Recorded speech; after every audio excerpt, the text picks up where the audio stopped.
India TV YouTube channel को subscribe करें और बेल आइकन दबाएं।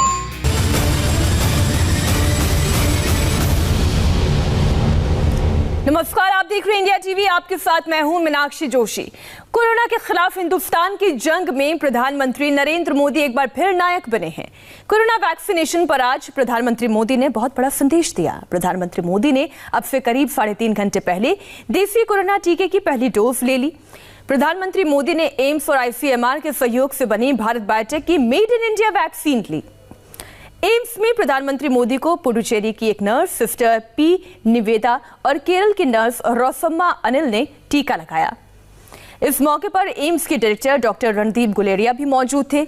इसी के साथ प्रधानमंत्री मोदी ने टीके के खिलाफ अफवाह गैंग पर भी सबसे बड़ी चोट की और भ्रम फैलाने वालों की बोलती बंद की। टीका लगाने के बाद प्रधानमंत्री मोदी ने पूरे देश से अपील की कि वो वैक्सीन लगवाकर देश को कोरोना फ्री करें, कोरोना से मुक्ति दें। आज से 60 साल से ज्यादा उम्र के लोगों को वैक्सीनेशन दिया जाएगा और प्रधानमंत्री मोदी ने सबसे पहले खुद को वैक्सीनेशन के लिए आगे किया। पीएम ने बिना किसी हिचक के वैक्सीन का पहला डोज लगवा लिया, वो भी एम्स और आईसीएमआर के सहयोग से बनी हुई भारत बायोटेक की देसी टीके कोवैक्सीन की पहली खुराक ली। ये तस्वीर आप देख रहे हैं, प्रधानमंत्री नरेंद्र मोदी ने देसी वैक्सीन भारत में बनी हुई और भारत में रिसर्च की गई हुई पूरी तरीके से आत्मनिर्भर भारत को प्रमोट करती हुई वैक्सीन लगाई। एम्स में कोवैक्सीन का पहला डोज आज उन्होंने सुबह 6:30 बजे, तकरीबन 6:25 का वो वक्त रहा जब किसी को इस बात की भनक नहीं थी कि प्रधानमंत्री कोविड की वैक्सीन लेने वाले हैं। पुडुचेरी की नर्स निवेदा ने उन्हें टीका लगाया। उसके बाद उन्होंने ये भी कहा कि टीका लगाने के बाद फिर उन्हें मॉनिटर किया गया और तकरीबन 1 से 1.5 घंटे तक वो अस्पताल में रुके। वहां पे मॉनिटरिंग के बाद फिर वो अपने घर की तरफ लौटे। एक बार फिर से आप ये तस्वीर देखिए, चेहरे पर प्रधानमंत्री नरेंद्र मोदी की मुस्कुराहट नजर आ रही है और इस मुस्कुराहट के 2 कारण हैं। पहला कारण तो ये कि वो स्वदेशी वैक्सीन लगवा रहे हैं और दूसरा कारण ये कि भारत में कोरोना वैक्सीनेशन का एक और ये चरण शुरू हो चुका है। ये दूसरा दौर है जो हम ये कह रहे हैं कि अब 60 साल से ज्यादा उम्र के लोग ये वैक्सीन लगवा सकते हैं और 45 साल से ज्यादा की उम्र के वो तमाम लोग जो कोमॉर्बिड कैटेगरी में आते हैं वो भी वैक्सीनेशन की इस डोज के लिए एलिजिबल हैं। इसके साथ ही आज क्या क्या संदेश प्रधानमंत्री नरेंद्र मोदी ने दिए उस पर भी आप गौर करिए। पहला संदेश तो ये कि आत्मनिर्भर भारत की तरफ भारत का एक कदम, अफवाह फैलाने वालों पर पूरी तरीके से अंकुश कि भारत में बनी हुई कोवैक्सीन पूरी तरीके से सेफ है। प्रधानमंत्री मोदी ने वैक्सीनेशन की हर जानकारी किस तरीके से आज उन्होंने वैक्सीन लगवाई, कौन सी वैक्सीन लगवाई, कितने बजे लगाई, ये हम आपको दे रहे हैं। प्रधानमंत्री मोदी सुबह 6:30 बजे वैक्सीन लगवाने के लिए पहुंचे। वो समय जब ज्यादा भीड़ भाड़ नहीं होती, यानी प्रधानमंत्री मोदी की कोशिश ये थी कि आम जनता को कोई दिक्कत ना हो। मोदी ने देश के सबसे बड़े सरकारी अस्पताल एम्स में जाकर टीका लगवाया। मोदी ने देश में बनी हुई कोवैक्सीन लगवाई। कोवैक्सीन लगवाने के बाद प्रधानमंत्री मोदी ने देश से क्या अपील की वो भी आपको बताते हैं। एम्स में कोविड-19 वैक्सीन की मेरी पहली खुराक ली। हमारे डॉक्टर्स और वैज्ञानिकों ने कोविड-19 के खिलाफ वैश्विक लड़ाई को मजबूत करने के लिए कम समय में जो काम किया वो सराहनीय है। मैं वैक्सीन लेने के लिए योग्य उन सभी लोगों से अपील करता हूं, आइए एक साथ मिलकर भारत को कोविड-19 से मुक्त बनाएं। आज प्रधानमंत्री नरेंद्र मोदी को जिन 2 नर्सेस ने वैक्सीन लगाई उन्होंने क्या कहा ये भी सुनिए। अभी आज सुबह पता चला पीएम सर आ रहे वैक्सीनेशन के लिए। मैं वैक्सीनेशन सेंटर में हूँ फिलहाल, तो सर को वैक्सीनेट करने के लिए मुझे बुलाया गया था और इधर आने के बाद पता चला कि सर आ रहे हैं। सर से मिलकर अच्छा लगा, सर ने अच्छी बात की है। सर को भारत बायोटेक की कोवैक्सीन दिया गया है फर्स्ट डोज, अभी 28 डेज में सेकेंड डोज पेंडिंग है। और पूछताछ की है सर हम कहाँ से बिलोंग करते वगैरह, बात हुए सर से। और वैक्सीन देने के बाद सर ने बोला लगा भी दिए, पता भी नहीं चला करके। I think it's very nice to see sir. When did you came to know? Today only I came to know. Morning. Today morning only. It was very nice. Sir also was very comfortable. इस वक्त हमारे साथ हमारे सभी सहयोगी देवेंद्र पराशर दिल्ली से, निर्णय कपूर अहमदाबाद से, गौनिका अरोड़ा एम्स अस्पताल से हमारे साथ जुड़ गई हैं। सबसे पहले एम्स का ही हम रुख कर लेते हैं। गौनिका, आज तो किसी को कानो कान भनक ही नहीं लगी। प्रधानमंत्री सुबह सुबह पहुंच गए, टीका भी लगवा लिया और जब टीका लग गया तब उनके ट्विटर से ये जानकारी मिली सभी को। देखिए, बिल्कुल इस पूरी जानकारी को गुप्त रखा गया था, जबकि एम्स प्रशासन की तरफ से भी जानकारी नहीं दी गई थी कि प्रधानमंत्री आज सुबह इस तरह 6:30 बजे आकर यहाँ पर वैक्सीनेशन लगवाएंगे। और उनका काफिला सुबह 6:30 बजे यहाँ पर पहुंचा, जब इस पूरे रास्ते पर ना तो ज्यादा ट्रैफिक रहता है और ना ही लोगों की आवाजाही रहती है। और प्रधानमंत्री 6:30 बजे एम्स के इस गेट से अंदर की तरफ दाखिल हुए और यहाँ से 2 से 3 मिनट के डिस्टेंस पर ही वो वैक्सीनेशन सेंटर बनाया गया है जहाँ पर प्रधानमंत्री गए। और उसके बाद करीब 1-1.25 घंटा उन्होंने अंदर उस वैक्सीनेशन सेंटर के अंदर बिताया और उसके बाद प्रधानमंत्री करीब 7:45 बजे बाहर निकले। जब प्रधानमंत्री को वैक्सीनेशन लगा तो उसके बाद आधा घंटा, जो कि ऑब्जर्वेशन पीरियड होता है, उस ऑब्जर्वेशन रखा गया। और उसके बाद प्रधानमंत्री को जब भी कोई भी परेशानी नहीं हुई वैक्सीनेशन तो वो निकल गए। और ये बिल्कुल गुप्त, जाहिर है इस जानकारी को गुप्त रखना भी जरूरी था, क्योंकि अस्पताल का अगर वो रुख कर रहे हैं, ये जानकारी बहुत ज्यादा लोगों को होती तो हो सकता है कि सुबह के वक्त ही सही लेकिन लोगों की भीड़ आती। देवेंद्र, अपने आप में ये जानकारी भले ही गुप्त रखी गई, लेकिन आज एक वैक्सीनेशन की डोज के साथ ही बहुत बड़े बड़े संदेश प्रधानमंत्री ने एक साथ पूरे विश्व को और अपने विरोधियों को भी दिए। बिल्कुल, और ये तय माना जा रहा था कि क्योंकि अब जो वैक्सीनेशन की प्रक्रिया से शुरू हो रही है उसमें प्रधानमंत्री उस कैटेगरी में आते हैं, तो ये तय माना जा रहा था कि प्रधानमंत्री इस चरण में वैक्सीन लेंगे, जल्द से जल्द लेंगे। और उसकी कई वजह थी। सबसे बड़ी वजह तो ये कि देश के लोगों को ये संदेश दें कि वैक्सीन लेना कितना अहम है। दूसरी बड़ी वजह ये है कि जो लोग भारतीय स्वदेशी वैक्सीन को लेकर कुछ भ्रम फैलाने की कोशिश कर रहे हैं, उनको भी एक संदेश देना था कि देश के प्रधानमंत्री खुद उस वैक्सीन को ले रहे हैं। और आप अंदाजा लगा सकते हैं कि कितना सुरक्षित है ये वैक्सीन, जो कि न सिर्फ देश में बल्कि दुनिया में भी सराहा जा रहा है। तीसरी चीज ये कि इसी प्रकार के कोई वीआईपी कल्चर बनाया, जो कि पीएम ने शुरू में ही कहा था कि अपनी बारी का इंतजार करें। आज प्रधानमंत्री चाहते तो पीएम निवास पर डॉक्टर की टीम जाती, नर्स जाते और वहां पर उनको वैक्सीन लगाया जा सकता था, लेकिन इसके बजाय प्रधानमंत्री ने चुना कि खुद सरकारी अस्पताल एम्स में जाएंगे और वहां जाकर वैक्सीन लेंगे। जाने के क्रम में कोई रूट नहीं लगाया गया ताकि हम लोगों को कोई परेशानी ना हो। तो ये सारी चीजें हैं जो कि प्रधानमंत्री नरेंद्र मोदी ने एक चीज से, आप कह सकते हैं, कई निशाने साधे, कई संदेश दिए हैं। आज जो गमछा प्रधानमंत्री नरेंद्र मोदी ने रखा था वो असम में असम की पहचान तैयार करती हैं। जी हाँ, बिल्कुल। और इसके अलावा आप देखें तो पुडुचेरी और केरल की नस थी। तो कुल मिलाकर कई संदेश देने की कोशिश की प्रधानमंत्री मोदी द्वारा इस वैक्सीनेशन को लेकर, जिसमें सबसे बड़ा संदेश ये था कि कोविड-19 को अगर हराना है तो वैक्सीन लेना ही होगा। निर्णय एक तरीके से हम ये कह सकते हैं, क्योंकि आप तो बहुत शुरू से प्रधानमंत्री नरेंद्र मोदी, जब वो गुजरात के मुख्यमंत्री भी थे, आप उनके रीति नीति, उनके कार्य करने की प्रक्रिया को समझते हैं करीब से। बड़े दूरंदेशी हैं, दूरदर्शिता उनकी ऐसी है कि एक साथ इतने सारे मैसेजेस लोगों तक पहुंचा देना ये बहुत कम लोग कर पाते हैं। जी बिल्कुल। और मीनाक्षी, मैं आपको बताऊं कि यहाँ किडनी इंस्टीट्यूट में आप देखिए कि मैसेज कितना वेल रिसीव्ड है जो प्रधानमंत्री संदेश देना चाहते हैं। यहाँ ये तस्वीरें आपको बताएंगी कि कितना सार्थक है वो मैसेज।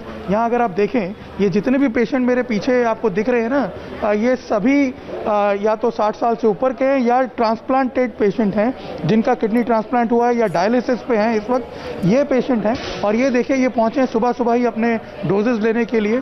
जो डॉक्टर्स ने इनसे कहा, जो यहाँ के केयर टेकर्स हैं, उन्होंने इन्हें जो पहले जानकारी दी, बताया। हमारी इनसे कुछ लोगों से पहले बात भी हुई, इन्होंने भी बताया कि कई प्रकार के भ्रम जो थे वो फैलाए जा रहे थे वैक्सीन को लेकर के। बहुत सी बातें इन्होंने भी सुनी थी वैक्सीन को लेकर के। निर्णय आपको भी ध्यान होगा कि जब वैक्सीन की पहले चरण में पहली डोज लगी थी तो दूसरे डोज के लिए बहुत सारे ऐसे लोग थे जो टर्न अप नहीं हुए थे। तो क्या इसका असर जो आज प्रधानमंत्री मोदी ने किया है, उसका असर उन लोगों पर भी पड़ेगा? एक मैसेज जो है वो लार्जर मासेस में जाएगा? जी बिल्कुल जाएगा, क्योंकि मैं आपको बता दूं ये कंसर्न था कई इनफैक्ट प्राइमरी हेल्थ वर्कर्स और फ्रंटलाइन वॉरियर्स जो थे जिन्होंने फर्स्ट डोज तो ले लिया था, लेकिन बाद में अचानक कई तरह के कंसर्न्स खड़े हो गए, अचानक कई तरह की बातें जो है वो सोशल मीडिया पे शुरू हो गई, जिसकी वजह से उनमें भी कई प्रकार के एप्रीहेंशंस पैदा हो गए थे और उसके लिए बाकायदा काउंसिल करना पड़ा था उन्हें। यहाँ पे गुजरात में भी हालांकि वैक्सीन प्रोग्राम जो है वो काफ़ी अच्छी तरह से चल रहा है, ऑन ट्रैक है, लेकिन फिर भी कुछ मशक्क़तें पेश आई थी यहाँ पे भी डॉक्टर्स को बाकायदा उन्हें काउंसिल करना पड़ा था। और लेकिन मैं आपको बताऊं आज जिस तरह से प्रधानमंत्री ने सबसे पहले पहुंच करके जब उनकी योग्यता के हिसाब से उनकी जब बारी आई है तब सबसे पहले पहुंचकर उन्होंने जिस तरह से वैक्सीन ली, जाहिर सी बात है ये तस्वीरें जो हैं ये बाकी सब लोगों को प्रोत्साहित करेगी। और मैं आपको बता दूं कि खास तौर पे उन लोगों की बोलती बंद हो जाती है इससे जो लगातार अटैक कर रहे थे उन पर भी, और इस पूरे वैक्सीनेशन अभियान को लेकर के उस पर संशय खड़ा कर रहे थे कि इसकी वैधता कितनी है, क्या ये सचमुच में इतना इफेक्टिव होगा या नहीं। कई लोग तो बाकायदा तंज कसते थे कि अगर इतनी सेफ है वैक्सीन तो प्रधानमंत्री पहले खुद क्यों नहीं ले लेते हैं। आज मेरे ख्याल से उन सभी लोगों को जवाब मिल चुका होगा और ख़ास तौर पर ये तस्वीरें जो हैं ये अपने आप में काफ़ी प्रोत्साहित करने वाली हैं। आप देखिए ये वो लोग हैं कोमॉर्बिड हैं, ट्रांसप्लांट करवा चुके हैं, कुछ लोग डायलिसिस पे हैं, ये लोग आकर के वैक्सीन ले। और मैं आपको बता दूं कि सबसे बड़ी बात ये है कि जो डॉक्टर्स हैं यहाँ पे उनका ये कहना है, और बाकायदा अगर आप किसी भी मेडिकल प्रोफेशनल से बात करेंगे तो उनका ये कहना है कि इन लोगों को सबसे ज्यादा जरूरत है वैक्सीन की, बिकॉज इनकी इम्यूनिटी जो है बिल्कुल वो वीक है। अब वैक्सीनेशन का ये प्रोसेस किस तरीके से आगे बढ़ेगा, कौन कौन अब वैक्सीन के इस प्रक्रिया के लिए एलिजिबल हैं, प्राइसिंग क्या की गई है, इसे समझते हैं। हम सीधा चलते हैं गौनिका अरोड़ा के पास। गौनिका, अब आप ये नियम बताएं जिससे कि जो दर्शक इस वक्त इंडिया टीवी देख रहे हैं उनके सामने भी क्लैरिटी हो।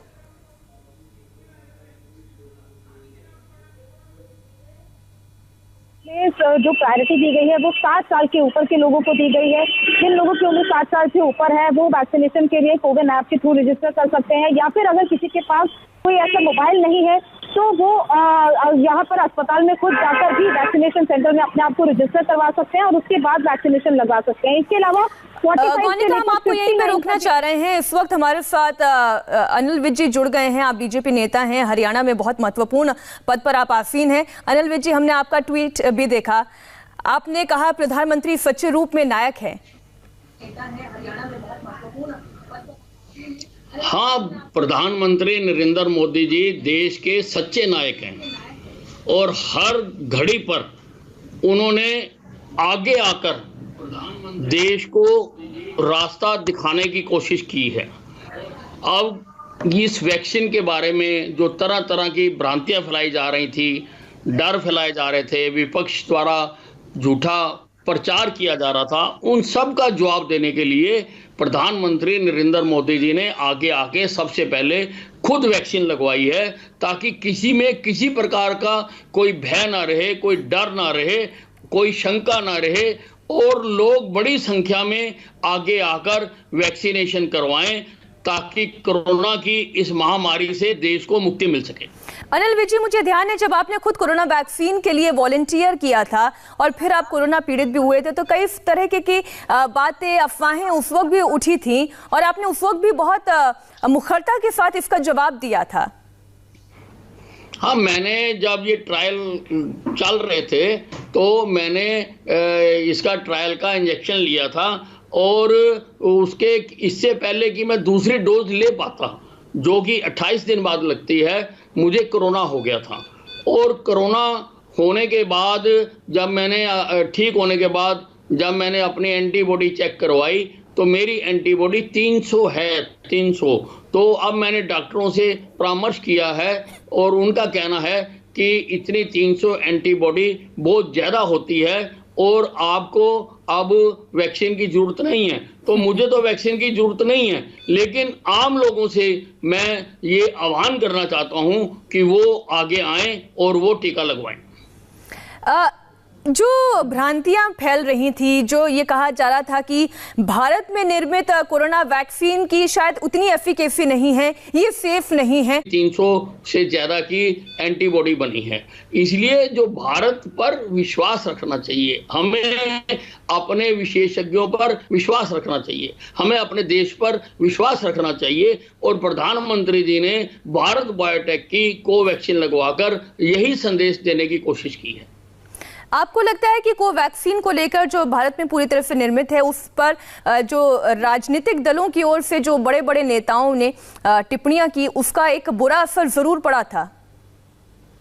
नहीं, ये जो नेता हैं, ये दुर्भाग्य से हमारे देश में नकारात्मक राजनीति का एक चलन हो गया कि उन्होंने विरोध करना है। उनको वैक्सीन का नहीं पता, उनको कोरोना का नहीं पता, उनको लोगों के स्वास्थ्य का नहीं पता, उन्होंने तो हर बात का विरोध करना है। और यहाँ तक कह के चले गए कि अखिलेश यादव तो यहाँ तक कह गए कि ये भारतीय जनता पार्टी की वैक्सीन है, मैं क्यों लगवाऊं। वैक्सीन किसी पार्टी या किसी सरकार की नहीं होती है।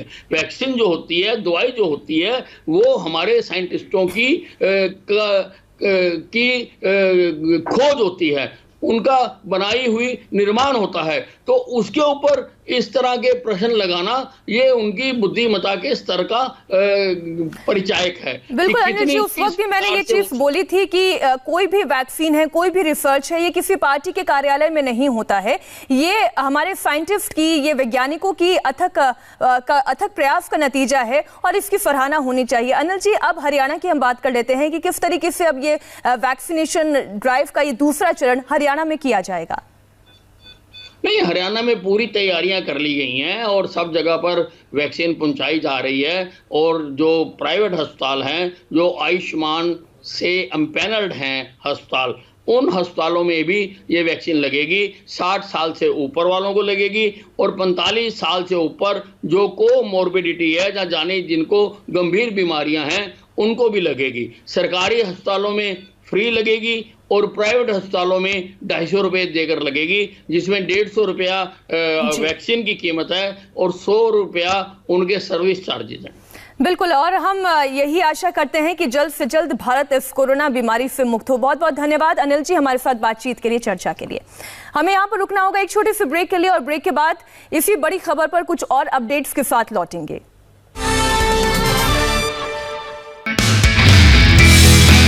नमस्ते, मैं हूं मीनाक्षी जोशी। वीडियो और खबरों से अपडेट रहने के लिए India TV YouTube channel subscribe करें, बेल आइकन दबाना ना भूलें। जुड़े रहें इंडिया टीवी के साथ।